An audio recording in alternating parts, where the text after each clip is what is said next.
It seems like Bitcoin is forking every other day. But what is a fork anyway? Can you profit from it? Is it dangerous? Do you actually get free money?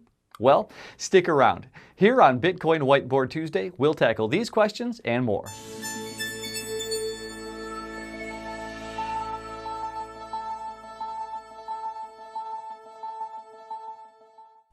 Hi everyone, I'm Nate Martin from 99bitcoins.com, and this is Bitcoin Whiteboard Tuesday.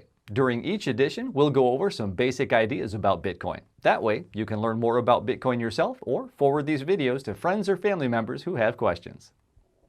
Back in August 2017, the first coin created from a Bitcoin fork came into existence, Bitcoin Cash. However, since then, numerous other coins have also been forked from Bitcoin, such as Bitcoin Gold and Bitcoin Diamond. Most people are still wondering what these forks are. How do they happen? And can you profit from them?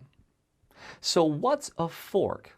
Well, a fork is basically an alteration of the current Bitcoin code, or protocol. In other words, someone is changing the rules.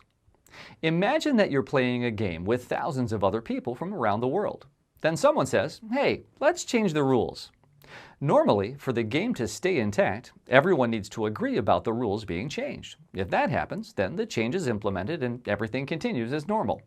But if there isn't a large consensus about the changes, then two versions of the game will be created, one with the original rules and another with the new rules. In other words, there would be a fork in the game.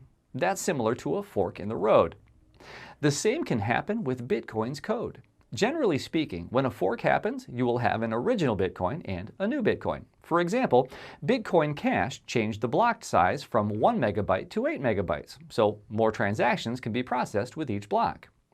Therefore, there are now people who support this change, so they've switched to a new coin called Bitcoin Cash, or Bcash. You'll also have people who decide to stay with the original rules and keep using the original Bitcoin. Of course, this explanation of forks is very simplified, since all forks were not created equal. There are soft forks, which allow the new versions to play well with the original versions, and there are hard forks, which don't allow this feature and create a totally different coin. All of the Bitcoin forks you've heard about recently are actually hard forks. Now, why would you even care about forks? Well, there are several reasons you should care about a fork. First, you might want to switch over to the new rules and the new coin because you think it's better than using the original Bitcoin. And second, the fork can have an impact on the Bitcoin community, Bitcoin's adoption, and even Bitcoin's price. Now, we'll get into this impact later on. Finally, you want to profit from the fork by selling the new coins that are delivered to every Bitcoin holder. Wait, what? I get free coins? Yes. Let's go back to our game analogy. Imagine that your game has been running for a very long time and you've managed to accumulate a considerable amount of points. Now, someone wants to change the rules but doesn't want everybody to lose their points. So the new game will start at a certain point in time, and at that point, everyone will have the same amount of points that they accumulated up until that moment. For example, if you had 150 points in the original game, you could switch to the new game and still have 150 points. If you want, you can also play both games in parallel, and in each you will have 150 points. Well, let's see how this situation works for Bitcoin. When a fork occurs, the people who decide on forking Bitcoin say, "Look, we don't like the original rules, so we want to create new ones." So starting with, for example, block number 453,342, we will change to the new rules. Anyone who had Bitcoins at the time of the fork will now have two Bitcoins, the original one and the new one. You can decide which one to use, or you can even use both. So if you held one Bitcoin in your possession when the fork occurred, you will still have that one Bitcoin. But you will also be able to claim one new Bitcoin on the network, which is running on the new Bitcoin rules. I know, it can get a bit confusing, but generally, here's what you should remember. When a Bitcoin fork occurs, anyone holding any amount of Bitcoins will also get the same amount of the new currency.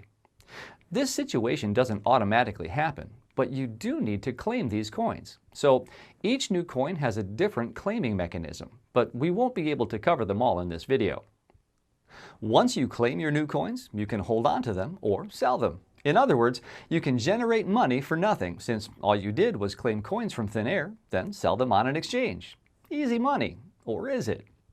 When the forking trend started out with Bitcoin Cash, it seemed that the fork was a legitimate way of expressing discontent with the road that Bitcoin was taking. Hence, there was a fork in the road. However, since then, the recent forks are pretty similar to each other, and the main reason for creating them is more of a marketing gimmick than an actual ideology. In other words, if someone thinks they can create a better coin than Bitcoin, they can create a brand new altcoin, so there's no need to create a Bitcoin clone. But in this case, the devs seem to have decided to fork Bitcoin for one of three main reasons. 1. Marketing buzz. Bitcoin forks are the new ICOs. Everyone is looking to get free coins, so people are actively looking for information about them. You're watching this video, aren't you? What better way to get eyes on your project without a lot of work? Just say you're forking Bitcoin and you're done. 2. Quick money for the devs. Some of these forks aren't really copies of Bitcoin's history. The rules are changed in a way that gives the devs an initial large amount of the new coins, which then they can dump on the market once the coins start trading. And 3. The fork is simply a scam. Scams can be created in the form of creating a fork in order to short Bitcoin's price, or more elaborate scams can create a fork to steal users' real Bitcoins during the process of claiming the new coin. So, as you can see, claiming coins from a fork also entails a considerable amount of risk from the user side. So, how can you safely claim coins from a fork? Well, first, I'd suggest reading a bit about the project. Find out who the developers are, what their track record is, how far along they are on their roadmap, what other publications have written about them. If all that makes sense to you, then perhaps the fork is indeed correct.